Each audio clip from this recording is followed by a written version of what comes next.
Railway group D 2026 exam होने वाला है। तो हम बायोलॉजी का जो चैप्टर है ब्लड सर्कुलेटरी सिस्टम उससे संबंधित 100 क्वेश्चनों का एमसीक्यू लेकर आ गए हैं। तो देखते हैं आप में कितना है दम।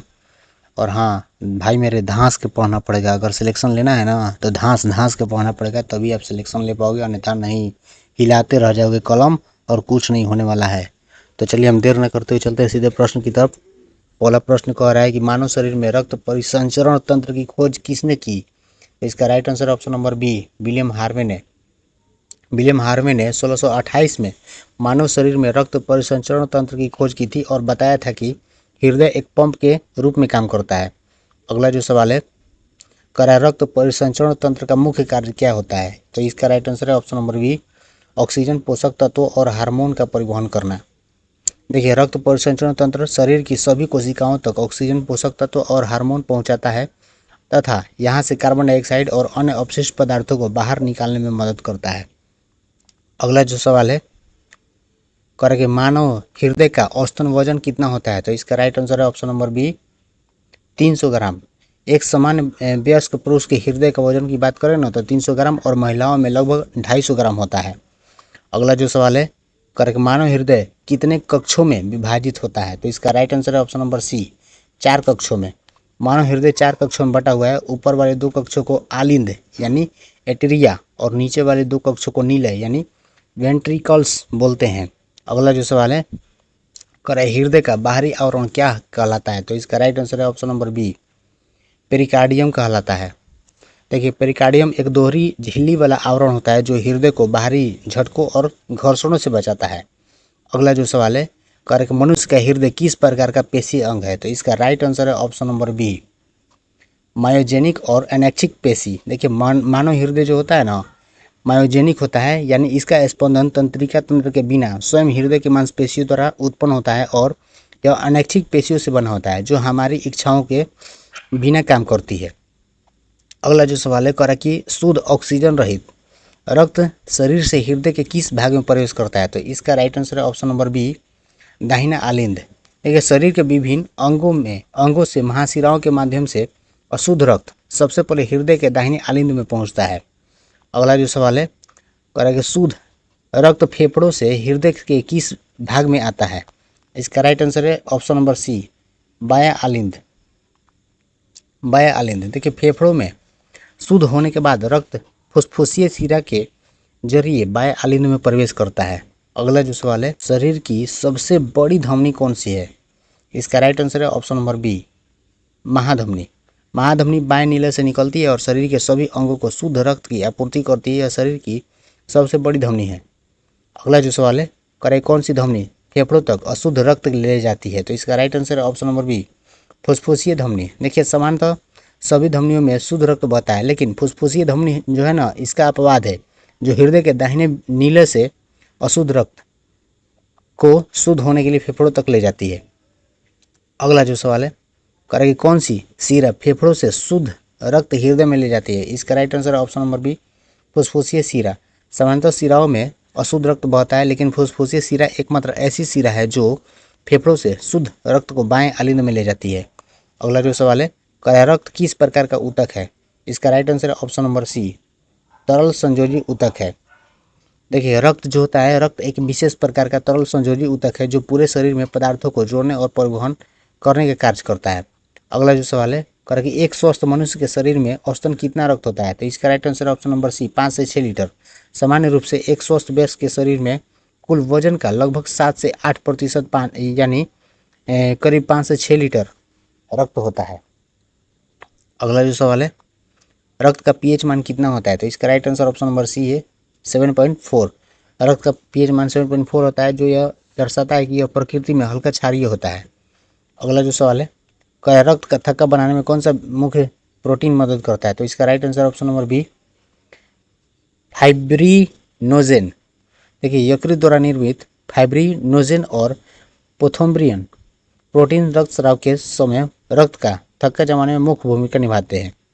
अगला जो सवाल है, रक्त का थक्का जमाने में कौन सा विटामिन सहायक होता है। तो इसका right answer option number D, vitamin के भाग लेता है इसमें। अगला जो सवाल है, रक्त का प्लाज्मा में जल का कितना प्रतिशत लगभग होता है, तो इसका right answer option number C है 90 से 92%।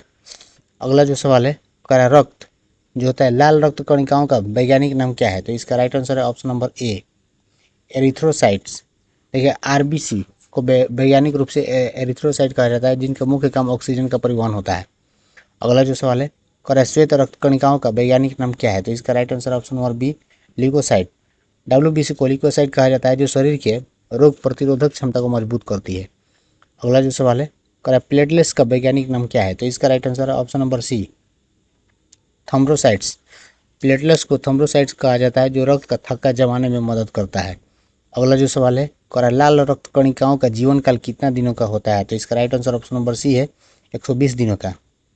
अगला जो सवाल है कह रहा है श्वेत रक्त कणिकाओं का जीवन काल कितना होता है, तो इसका right answer option number A 1 से 4 दिनों तक। अगला जो सवाल है कह रहा है प्लेटलेट्स का जीवन काल कितने दिनों का होता है, तो इसका right answer option number B 3 से 5 दिनों का। अगला सवाल है आरबीसी का निर्माण शरीर में कहाँ होता है, तो इसका right answer option number C अस्थि मज्जा में होता है। अगला जो सवाल है कह रहा है आरबीसी की कब्रगाह किसे कहा जाता है, तो इसका right answer option number B है प्लीहा को कहा जाता है। अगला जो सवाल है कह रहा है सोते समय मनुष्य की आरबीसी पर क्या प्रभाव पड़ता है, तो इसका राइट आंसर ऑप्शन बी है संख्या में 5% की कमी आ जाती है। देखिए आराम या सोते समय शरीर के चयापचय दर कम होने के कारण आरबीसी की संख्या में लगभग 5% की कमी दर्ज की जाती है।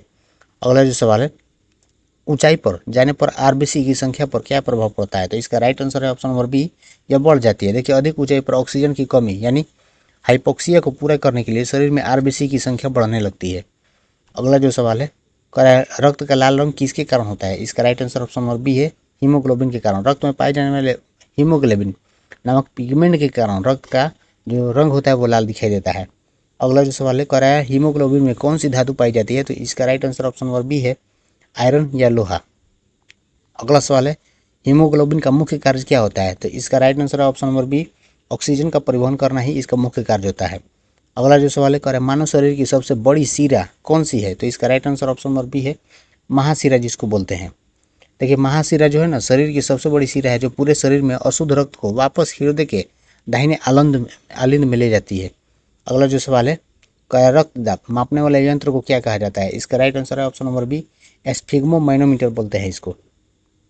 अगला जो सवाल है कह रहा है एक सामान्य मनुष्य का रक्तचाप कितना होता है, तो इसका right answer option number B है 120/80।